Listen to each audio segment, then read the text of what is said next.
The Bedford, Massachusetts, it's next. Edward, Democrats line. Go ahead for Cedric Leighton. Hello, I've been working on making software simple since the 1960s, and our computer systems are full of security holes because they're full of bugs, because they're full of excess complexity that should have been banished about 40 years ago. I have found that the software community has a lot of incentives to make things complicated, which seems completely inconsistent with the need for cybersecurity and public safety. I'm wondering if you know of people who are on the side of cybersecurity rather than the incentives to complicate. Well, personally, I believe in making things as simple as possible. And, Edward, I think that this is, what you're trying to do, what you've been trying to do for a long time is a very noble thing. One of the things that happens is that there are a lot of different incentives for businesses to make things complicated or increase the complexity of things. Sometimes they feel that they are added security features. Sometimes what they try to do is they try to make these efforts so complex to protect intellectual property, or at least that's what they think they're doing. In the case of the internet, the original idea that many of the founders of the internet had was to make it as accessible as possible, as simple as possible to use. We've obviously gotten away from that, and in some ways that has increased the possibility of inserting malware and other bad elements into the internet to create problems for common users.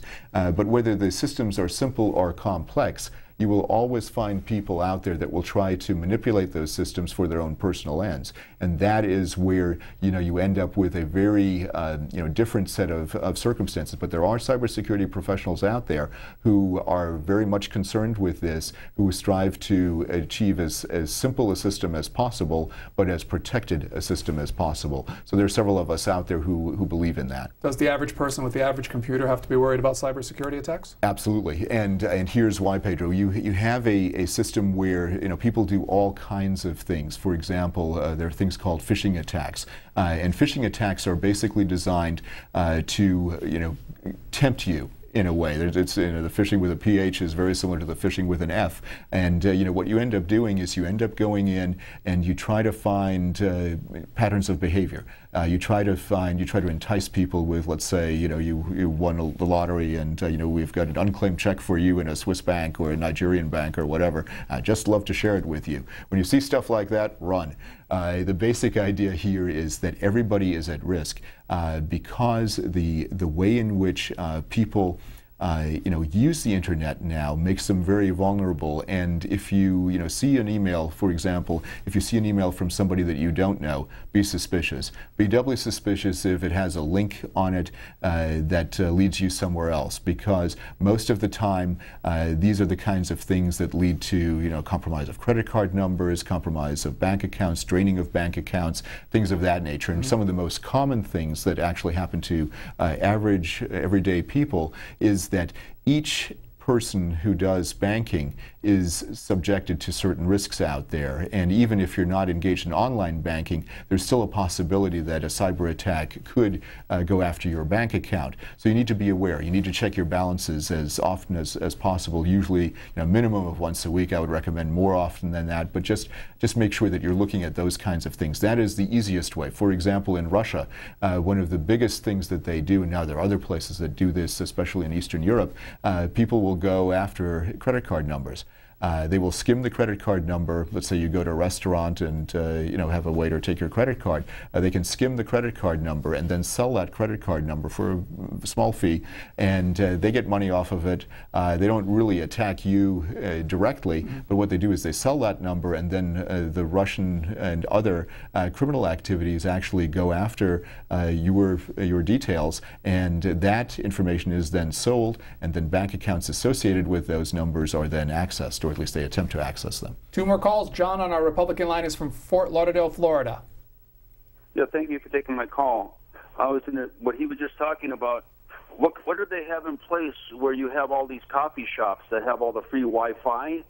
You have a lot of criminals that come in there and use that, and just like he says, you are they're stealing the credit cards. They might be John Smith and a guy with tattoos or long ponytail, and he goes to another coffee shop. Now he becomes Betty Boop.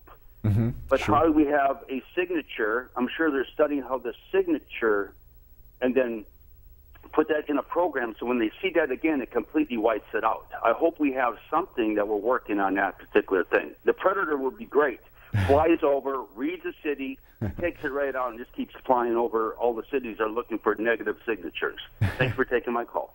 Thank you, John. Well, I think the Predator would be quite the instrument for this kind of thing. But getting back to the credit card piece and the coffee shops, free Wi-Fi is very, very risky because it can be accessed by anyone, and it's one of those things where you use it for convenience. You have your smartphone and you go in and okay, I need a Wi-Fi signal so that my data rate doesn't go too high on my cell phone bill. Those are the kinds of things that that people will do, and the key thing here is biometrics. There's some research going on, a lot of research actually going on in the biometrics field to protect people's identities. So the idea would be that based on either facial features or fingerprint or some other kind of biometric signature, that would then authenticate the individual using the card, and that would then secure the transaction, at least in theory. So that's the kind of thing that we're looking at. Several layers of authentication will probably need to be part of that. Banks are experimenting with various things like this, and they're looking at making it a more difficult experience, let's say, for those that seek to steal identity and seek to steal credit card numbers, among other things. Commerce, Missouri. Mike is our independent line for our guests.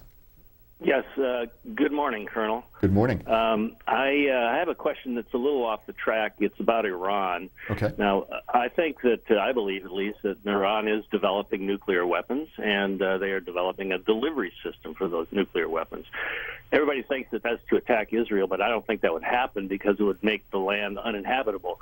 But what would happen to our ability to communicate if Iran were to, say, set off a series of high-altitude nuclear detonations in the atmosphere prior to some other military action? Thank you. That's a great question, Mike. Here's basically what would happen. As far as we can tell, based on the science and other things, there's something known as EMP, or the electromagnetic pulse. And the electromagnetic pulse would be so strong from a nuclear detonation, at least over the areas where the detonation occurred, that communications would probably be wiped out to a large extent. Certainly your average cell phone user, tactical communications for the military, things like that would be practically gone.